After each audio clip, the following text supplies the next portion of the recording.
Graça e paz, irmãos. Vamos, em nome de Jesus, abrir a palavra na primeira carta de Paulo aos Coríntios.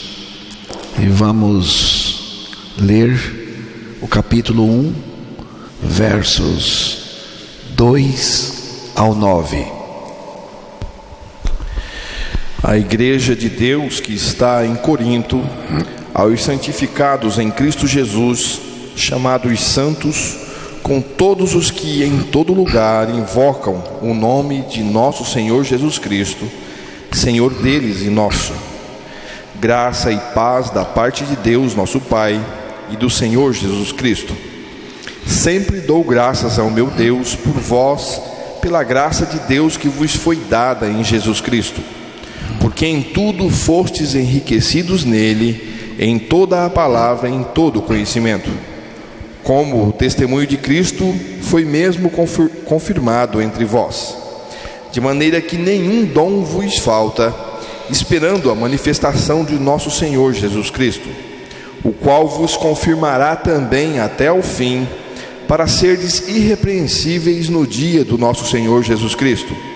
Fiel é Deus, pelo qual fostes chamados para a comunhão de seu Filho Jesus Cristo, nosso Senhor. Que Deus revele a sua palavra para nós nesta manhã. Nesta manhã vamos analisar com os irmãos algumas características essenciais da igreja de Deus, aquelas características próprias da igreja de Deus, qualidades capazes de identificar a igreja de Deus com o próprio Deus, características inconfundíveis da igreja de Cristo. A primeira coisa que caracteriza a igreja de Deus, é que ela é de Deus. Ela é de Deus. A igreja de Deus. Foi assim que Paulo disse no versículo 2 que foi lido. A igreja de Deus. A igreja tem um dono. Tem um dono que faz questão que ela seja inteiramente dele. Deus não reparte a sua igreja com ninguém. Na igreja de Deus, Ele manda, Ele é o Senhor, Ele é o dono. O que é a igreja de Deus? Paulo se referiu à igreja de Deus, mas o que? Não é nem o que, é quem. Porque a igreja de Deus, irmãos, é formada por pessoas regeneradas em Cristo e nada mais. A igreja de Deus é formada por pessoas regeneradas, nascidas de novo em Cristo e nada mais. Gosto muito de uma expressão do apóstolo Pedro falando aos presbíteros e se apresentando também como um presbítero. Na primeira carta de Pedro, capítulo 5, versículo 1 e também o versículo 2. Aos presbíteros que estão entre vós, admoesto eu, que sou também presbítero com eles, e testemunha das aflições de Cristo, e participante da glória que se há de revelar. Apacentai o rebanho de Deus que está entre vós, tendo cuidado dele, não por força, mas voluntariamente, nem por torpe ganância, mas de ânimo pronto. Apacentai o rebanho de Deus. Rebanho de Deus é a igreja de Deus. Apacentai o rebanho de Deus que está entre vós. Presbítero significa o mais experiente, o que está há mais tempo na pregação da palavra de Deus. Ele falou que era testemunha do sofrimento de Cristo. Sofrimento, a palavra sofrimento aqui está relacionada com a crucificação de Cristo. Mas ele não está falando só do que ele viu acontecer com Jesus, mas também da experiência que ele teve com a morte de Cristo, com a crucificação de Cristo. Aí no capítulo 2, 1 Pedro, capítulo 2, o versículo 24, vamos ouvir. Levando ele mesmo em seu corpo os nossos pecados sobre o madeiro, para que, mortos para os pecados, pudéssemos viver para a justiça, e pelas suas feridas fostes sarados. Pedro se identifica com a crucificação de Cristo, com o sacrifício de Cristo. Ele diz que ele, o Senhor, levou sobre si, em seu corpo, na cruz, os nossos pecados, os nossos. Então, levou também os pecados de Pedro. E ele diz para que nós, mortos aos pecados, quer dizer que Pedro também morreu com Cristo Jesus naquela cruz, morreu pelo corpo de Cristo, para que nós, mortos aos pecados. Então, o que é uma testemunha da morte de Cristo? É alguém que tem na sua experiência as evidências dessa morte de Cristo. Pedro foi testemunha ocular, mas também testemunha experimental de fé. O que de fato é importante para nós, para Pedro e para nós também, é ser testemunha experimental da morte de Cristo. Experimentar, participar pela fé da crucificação de Jesus, porque Jesus não foi crucificado sozinho. Ele foi crucificado sozinho do ponto de vista físico. Ele morreu lá por nós, mas ele também nos fez morrer com ele do ponto de vista espiritual, porque ele nos identificou no seu sacrifício. Então, não se trata de ver Cristo crucificado, mas sim de crer em Cristo crucificado e experimentar pela fé os efeitos dessa crucificação em si mesmo. Do ponto de vista da nossa experiência de morte com Cristo, testemunha é a pessoa que morreu e ressuscitou juntamente com Cristo, e o Espírito Santo é o que traz a convicção de que morremos e ressuscitamos em Cristo. Assim surge a testemunha de Deus, a testemunha de Cristo. Os presbíteros de Deus tem as marcas da cruz e a manifestação, a operação da vida de Cristo neles. A primeira coisa que os presbíteros precisam ter a consciência é que o rebanho é de Deus. Apacentai o rebanho de Deus. Por isso é preciso ter cuidado com o rebanho de Deus, porque é de Deus. Deus não admite ditadores sobre o seu rebanho. Ninguém pode se colocar como dono do rebanho de Deus. A igreja de Deus não é autônoma, não é. Ela não se dirige por conta própria. Aquele ditado popular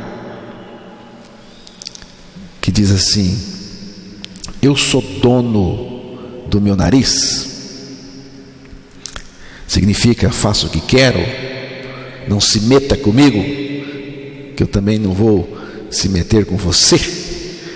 Eu sou dono do meu nariz, não funciona na igreja de Deus. Essa é a filosofia de Caim. Você não é dono do seu nariz. Se você é a igreja de Deus, você não é dono do seu nariz. O dono do seu nariz é Deus. É Deus. Ele é o dono. Também a igreja não vive da opinião dos outros. A igreja de Deus, ela não vive da opinião do mundo, da opinião das pessoas, da opinião dos outros. Ela vive da palavra de Deus. Ela vive da palavra. Não são os homens que ditam como a igreja precisa viver, né? Como que a igreja vai viver? Mas é Cristo mesmo vivendo na igreja, se manifestando na igreja e através da igreja. Igreja, pessoas regeneradas em Cristo. Cristo vive em mim. Cristo é minha vida. Cristo é minha lei. Cristo dirige a igreja com a sua vida, a vida dele, com a sua palavra e pelo Espírito Santo. Onde estão 2 ou 3, ali está a igreja de Deus. O próprio Jesus disse isso. Não é a quantidade, não é a quantidade de pessoas reunidas, mas a questão é se Cristo vive nessas pessoas. O que caracteriza a igreja de Deus não é a quantidade de pessoas reunidas, mas Cristo vivendo nessas pessoas, vivendo e se manifestando nessas pessoas. É o que caracteriza a igreja de Deus em qualquer lugar, em qualquer lugar. Sem a morte e ressurreição em Cristo, tudo o que se consegue é formar um grêmio de pecadores. A igreja de Deus, a igreja, ela é de Deus. Vamos voltar lá para o versículo 2 da primeira carta aos Coríntios. Vamos ouvir novamente o versículo 2. A igreja de Deus que está em Corinto, aos santificados em Cristo Jesus, chamados santos, com todos os que em todo lugar invocam o nome de nosso Senhor Jesus Cristo, Senhor deles e nosso. Para mim, basta saber que a igreja é de Deus, que Deus cuida da igreja, a igreja é dele. Mas tem mais aqui no texto.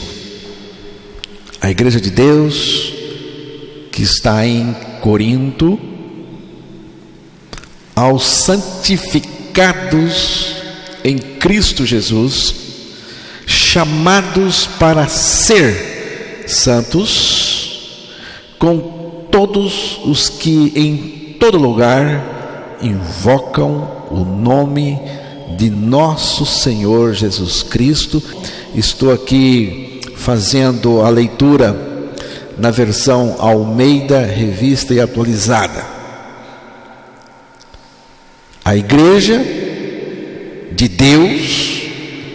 Deus está identificada com os santificados em Cristo, chamados para ser santos.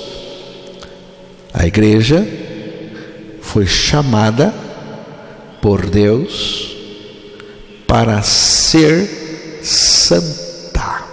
A igreja foi tirada do pecado, porque se permanecer no pecado, não pode ser santa. Não existe santidade em pecador. A igreja foi tirada, a igreja de Deus foi tirada do pecado, do mundo e de Satanás. Deus pegou a igreja pelo seu poder, limpou, deixou a igreja limpa, santificou e não permite que ela seja profanada por nada. Viu, irmãos? Deus santificou a igreja, ela foi chamada para ser santa, e nada pode profanar a igreja, porque o dono da igreja é o próprio Deus. Santo, o que é santo?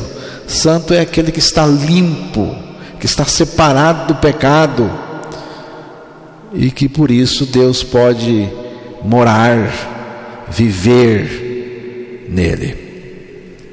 No cristianismo religioso, os seus seguidores, a cristandade de nome, nominal, a cristandade, no meio da cristandade,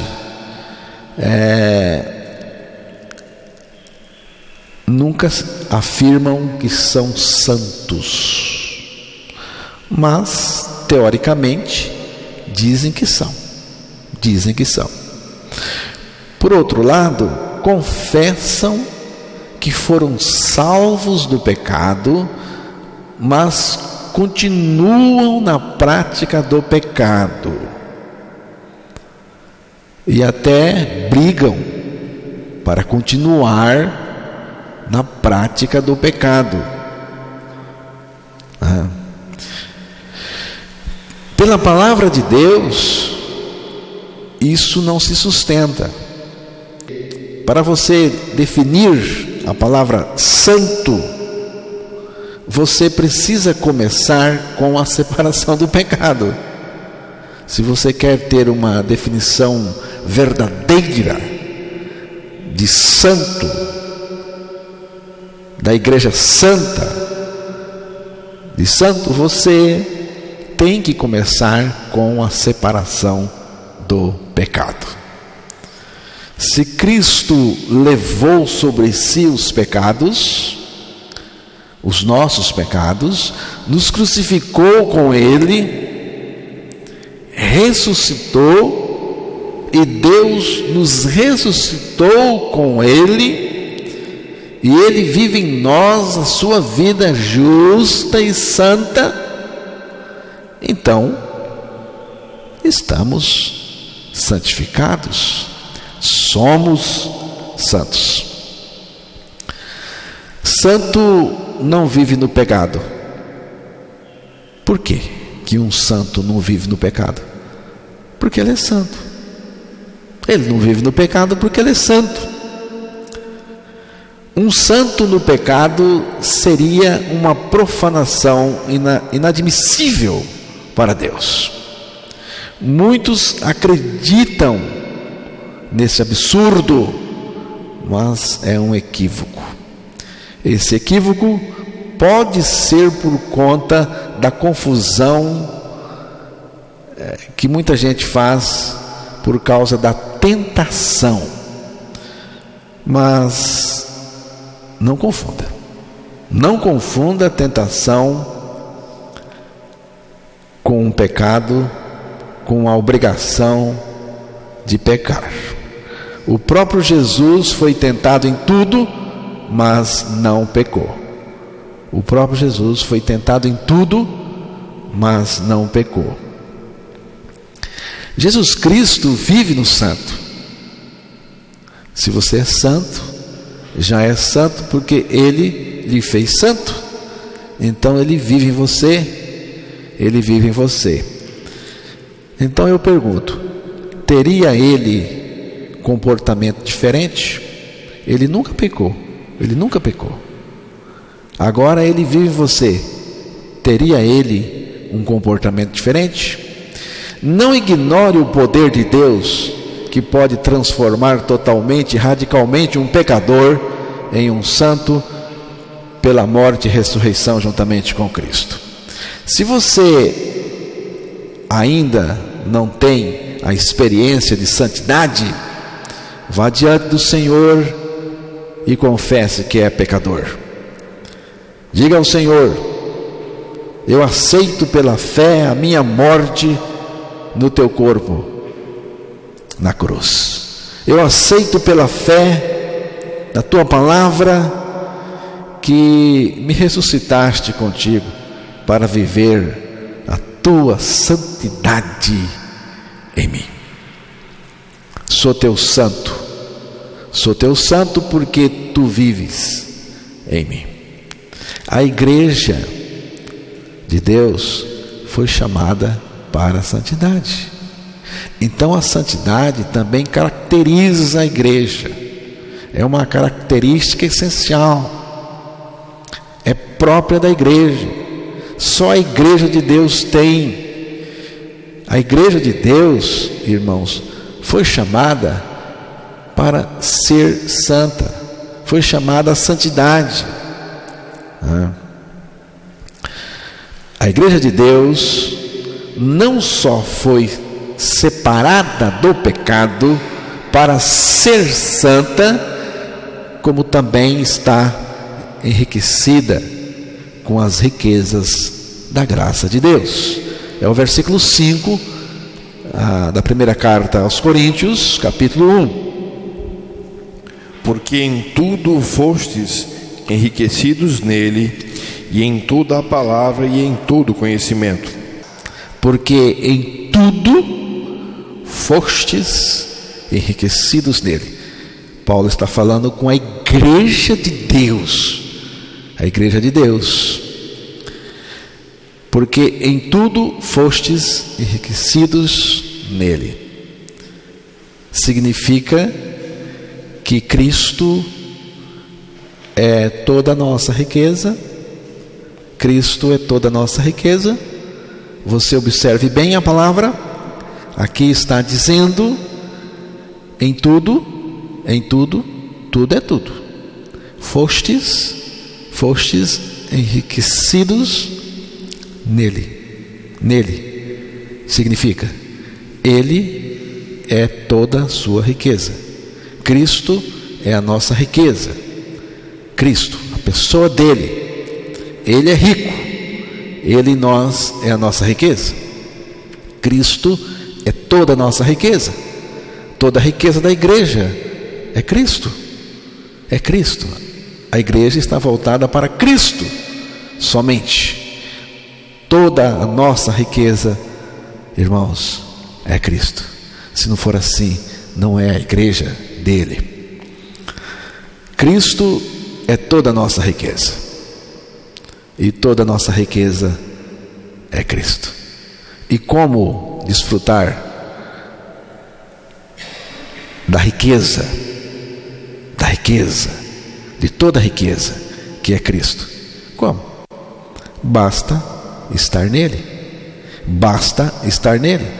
Porque em tudo fostes enriquecidos nele. Então significa que basta estar nele. O fato de estar nele já significa estar enriquecido de tudo que ele é. De tudo que ele é. Porque ele está em nós, nós estamos nele e ele está em nós. Tem mais? Tem mais. A igreja de Deus tem a separação do pecado. Ela foi separada por Deus. Foi Deus mesmo que separou a sua igreja, que tirou do pecado, tirou do mundo, tirou do diabo. A igreja é santa e foi chamada para ser santa. A igreja está enriquecida com Cristo em tudo. E a igreja tem total garantia em Cristo Jesus. Versículo 8. O qual vos confirmará também até o fim, para serdes irrepreensíveis no dia de nosso Senhor Jesus Cristo. A igreja de Deus pode confessar: Ele me manterá firme até o fim. Estou aqui usando uma outra versão. Ele me manterá firme até o fim. A igreja de Deus pode confessar. Você pode confessar. Há 30 anos nos reunimos aqui e também em outros locais para anunciar o Evangelho. Anunciar Cristo. Vir aqui ouvir um pregador limitadíssimo como eu, e os demais também acredito que sejam, ouvir uma mensagem considerada um escândalo para os religiosos e uma demência pelos intelectuais.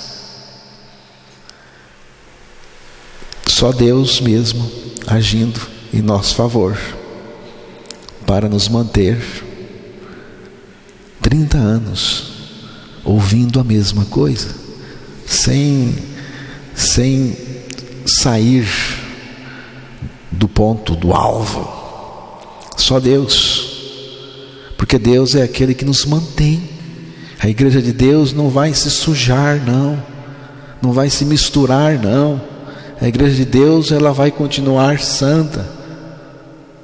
Estou falando da igreja de Deus, não estou falando da cristandade, não. A igreja de Deus, porque Deus mantém a sua igreja firme até o fim. Até o fim.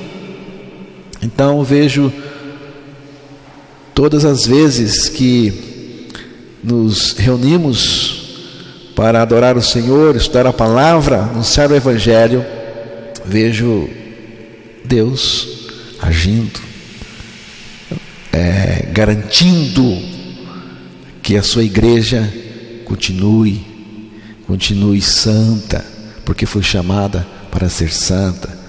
E Ele faz isso através da sua vida, porque a sua vida se manifesta na igreja, e a sua vida é santa. Para mim, isso é um milagre de Deus.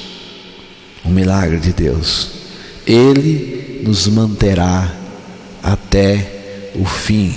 Eu não estou com medo de amanhã ou depois estar afundado na lama, misturado, sujo. Não, porque Ele me manterá até o fim, firme. Se você pertence a Ele, Ele vai manter você firme até o fim. Agora você precisa pertencer a Ele, né? Se você não pertence a Ele, então Ele não vai manter você firme até o fim, não. Se você não pertence a Ele. E para pertencer a Ele é preciso aceitar nossa morte com Ele, nossa ressurreição com Ele, e o domínio, a vida dele em nós. Você foi chamado para ser santo. Você pode crer que foi chamado para ser santo. Você pode dizer para o seu irmão: meu irmão, você foi chamado para ser santo. Você pode dizer. O marido pode dizer para a sua esposa: você foi chamada para ser santa. Ela pode dizer para o marido: você foi chamado para ser santo. Você pode voltar-se ao seu irmão e dizer: você foi chamado para ser santo, meu irmão. Deus nos chamou para ser santos. Versículo 9. Fiel é Deus, pelo qual fostes chamados para a comunhão de seu Filho Jesus Cristo, nosso Senhor. Fiel é Deus, pelo qual fostes chamados para a comunhão do seu Filho Jesus Cristo, nosso Senhor. Nosso Senhor. A igreja de Deus foi chamada pelo Pai para a comunhão do seu Filho Jesus Cristo, o nosso Senhor. Você vê? Chamados para ser santos e para a comunhão. Chamados para ser santos e para a comunhão. Comunhão do Filho de Deus.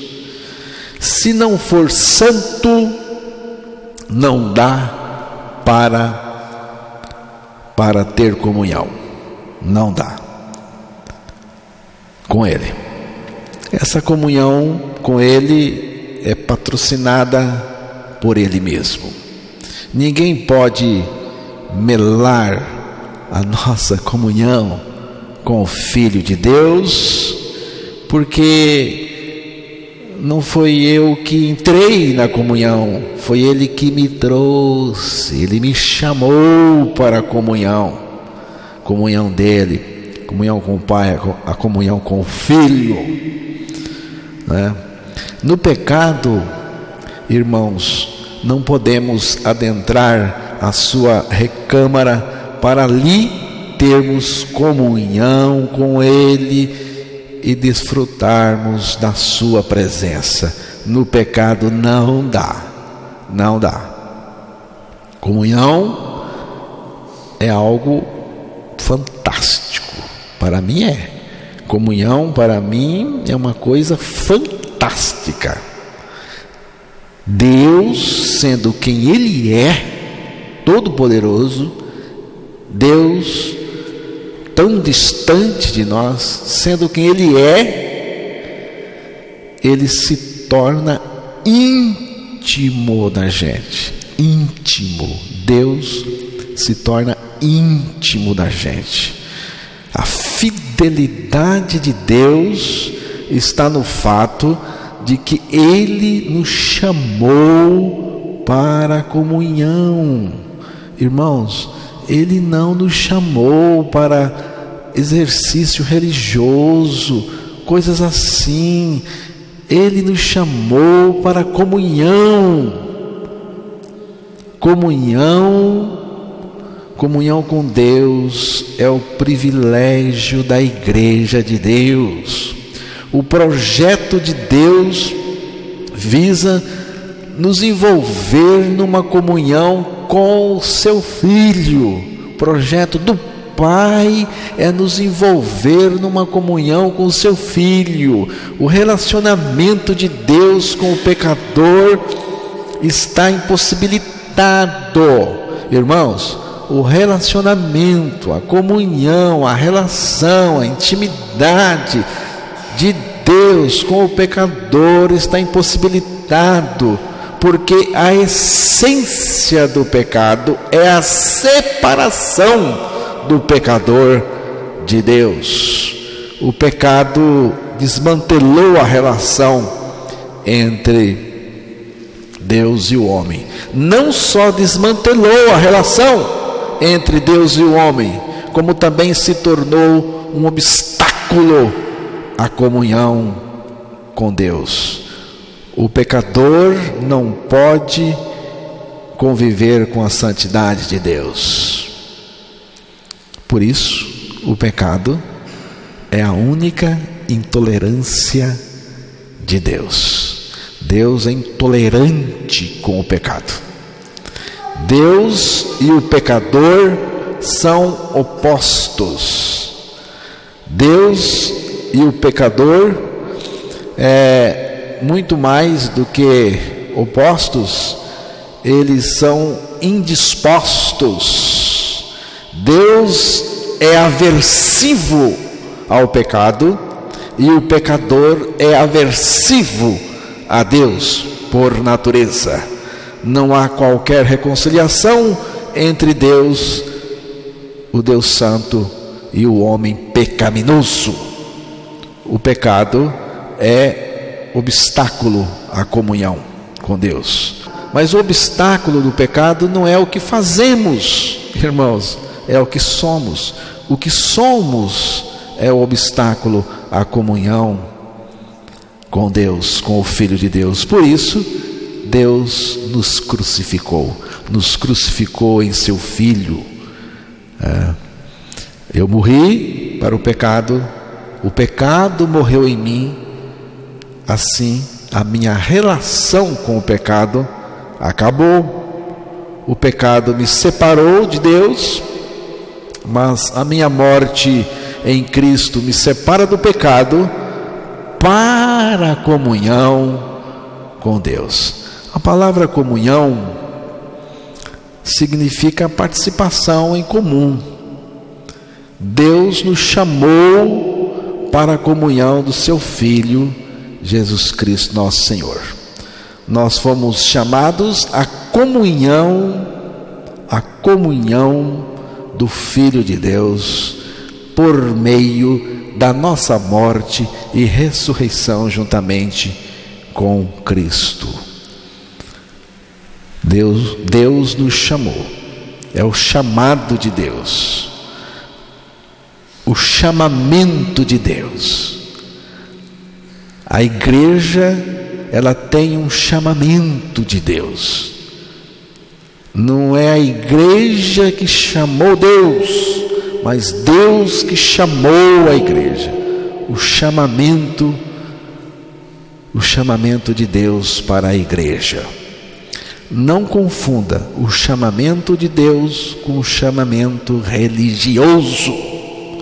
O chamamento religioso é para um sistema também religioso, e muita gente atende a esse chamado. O chamado de Deus não tem nada a ver com o sistema religioso. Aqui Ele está chamando para a comunhão com Ele. Depois da nossa morte com Cristo, entramos na comunhão. Quando começa a comunhão? Depois da nossa morte com Cristo, nós vamos entrar para a comunhão, porque a comunhão começa na nossa ressurreição com Cristo. A nossa morte é o fator que nos separa do pecado, que nos faz morrer para o pecado.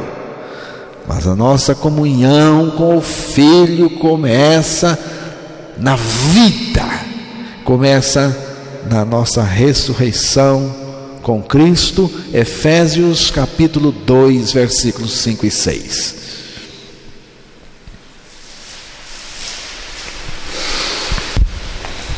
Estando nós ainda mortos em nossas ofensas, nos vivificou juntamente com Cristo. Pela graça sois salvos, e nos ressuscitou juntamente com Ele, e nos fez assentar nos lugares celestiais em Cristo Jesus. Deus nos deu vida juntamente com Ele, com o seu Filho. Deus nos deu vida juntamente com Ele, com o seu Filho. E Deus nos ressuscitou juntamente com o Filho, com o seu Filho. O sentido de comunhão do Senhor é que estamos colocados no mesmo pé de igualdade com Jesus, tá? Então, a nossa comunhão com Ele, o sentido da nossa comunhão é que nós estamos colocados no mesmo pé de igualdade com o Filho. O Pai deu a vida ao seu Filho e nós recebemos a mesma vida do Filho. Comunhão começa aqui. A palavra comunhão começa com a vida da ressurreição em nós. Cristo não ressuscitou sozinho. Deus nos ressuscitou com Cristo. Eu ressuscitei com Cristo. Você ressuscitou com Cristo? Não temos que pedir a comunhão com Ele. Você não precisa pedir comunhão com Ele. A comunhão de Jesus não se pede. A comunhão de Jesus não se pede. Ele já nos chamou à sua comunhão. Devemos apenas agradecer. Jesus, muito obrigado pela tua comunhão. Pai, muito obrigado porque me chamaste à comunhão do teu Filho. Jesus, muito obrigado porque tenho a tua comunhão. A comunhão. Apesar de ser Deus, Senhor absoluto, a sua proposta é nos tornar amigos íntimos. Coisa maravilhosa. Eu acho isso fantástico. Deus, sendo quem Ele é, tão distante da gente, tem uma proposta. A proposta é nos tornar amigos íntimos. Você sabe o que é amigo íntimo? O que é um amigo íntimo? Tem muita gente que, assim, tem uma certa amizade, mas não é amizade íntima, amizade profunda. João capítulo 15, versículo 14 e 15.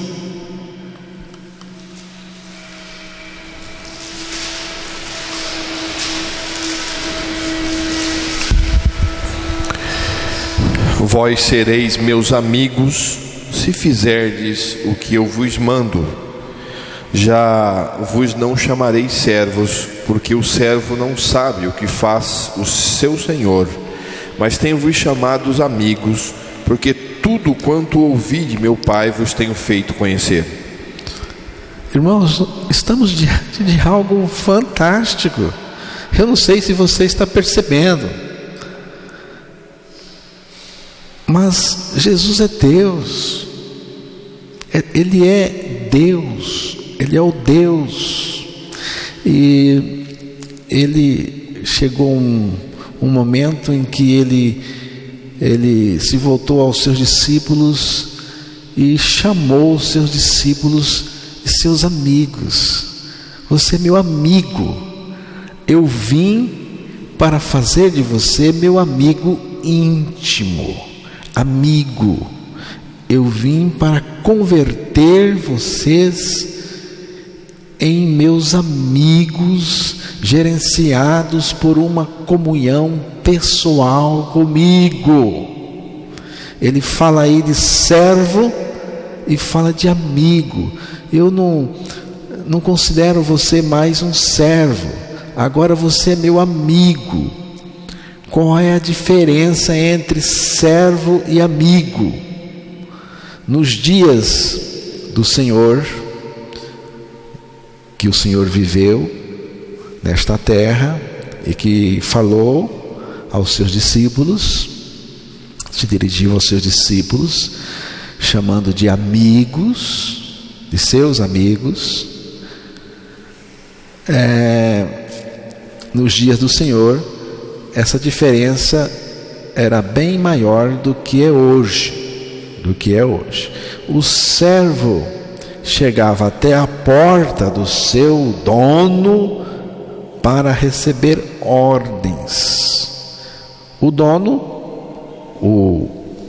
nesse caso o amo, dava as ordens e o servo cumpria.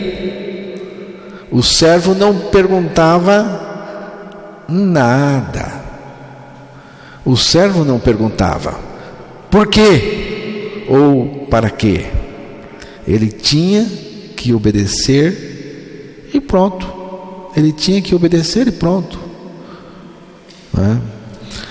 Mas quando um amigo íntimo, chegava à porta daquele senhor, do dono da casa, ele não ficava à porta, ele era convidado a entrar e sentar à mesa e comer junto com o dono. Amigo é assim, você não vai ficar à porta, você pode entrar, meu amigo, senta aqui comigo, você vai comer comigo, nós vamos conversar. Amigo tem essa característica. E quando terminavam de comer, o dono falava para o seu amigo. Estamos agora supondo aqui, terminavam de comer, o dono falava ao seu amigo: eu tenho uns projetos para realizar, o que você acha? Quero ouvir a sua opinião, eu quero conhecer a sua opinião. Ele contava para o amigo os seus segredos, seus projetos, e ele discutia aquilo com o seu amigo. E é o que Jesus está dizendo: não vai ficar nada escondido, vocês são meus amigos, eu vou revelar a vontade do meu Pai para vocês, nós vamos conversar. É a comunhão. Eu quero conhecer a sua opinião, eu quero contar com a sua ajuda. Ele podia abrir o seu coração ao seu amigo, porque era uma conversa íntima entre amigos. Essa é a diferença. Você já pensou? Deus sendo quem Ele é, abrindo o coração com você, conversando com você, discutindo os seus projetos. A palavra de Deus está aí, a vontade de Deus escrita, os projetos dele revelados com o seu povo. Ele quer ter comunhão com a gente. A diferença então entre o servo e o amigo é a intimidade, é o relacionamento íntimo, é o conhecimento, é a comunhão gostosa e prazerosa, é a intimidade. Você conhece Deus assim? Ou você é apenas um religioso que conhece Deus de ouvir e por isso fica tão enjoativa as coisas de Deus? As coisas de Deus não têm prioridade no coração. A semana passada, uma menina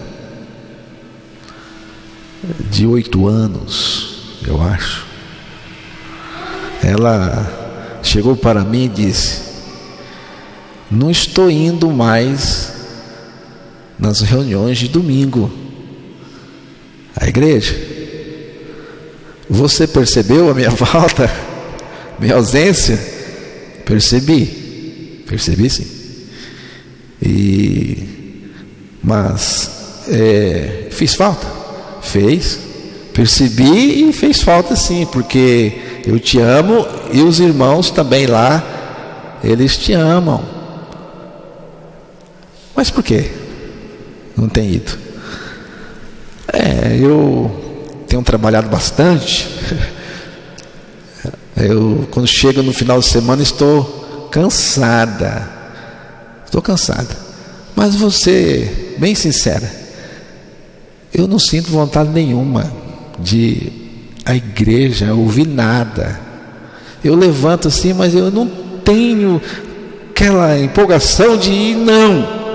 Eu quero ficar mesmo em casa, dormir até mais tarde e brincar. É interessante, né, irmãos? Porque isso está no coração de muitos adultos, não é só daquela criança. Porque sem a regeneração somos aversivos à mensagem, aversivos a Deus. Deus não tem prioridade nas nossas relações, visitas, naquilo que fazemos. Você sabe, se o seu coração é assim, você sabe, né? Então, mas Deus nos chamou para sermos amigos íntimos dele, né? Então a coisa é gostosa.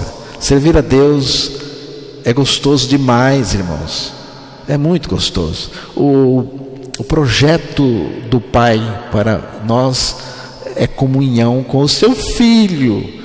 É um projeto de comunhão para atingir 100% da comunhão com Ele. Quando a gente chega a 10%, já estamos empolgados, né? É intimidade. É igual casamento. Casamento que não tem intimidade do casal é um casamento ruim, desgastante, né? E precisa ter intimidade. E o projeto de Deus é intimidade. O servo não sabe o que o Senhor está fazendo, mas o amigo recebe toda a informação. Jesus Cristo quer nos tornar seus amigos íntimos. E os amigos de Jesus, nosso Senhor, Ele veio para nos converter em amigos seus amigos íntimos. A comunhão, irmãos, tem dois aspectos: a comunhão vertical, a nossa comunhão com o Senhor, essencial, e a comunhão horizontal, a comunhão dos santos em Cristo Jesus. Tanto do ponto de vista vertical como do ponto de vista horizontal, as nossas relações precisam ter significados. Uma comunidade onde os relacionamentos são confusos e doentes, a sua conservação está fadada ao fracasso total. Aqueles que gozam da comunhão com o Senhor, por causa dessa comunhão com o Senhor, terão também comunhão uns com os outros. A igreja de Deus, é onde as diversidades e diferenças se apresentam, mas todas elas são colocadas no prisma do amor, do ponto de vista do amor. O relacionamento tem que ser afetuoso. Acima de tudo, esteja o amor, que é o elo da perfeição.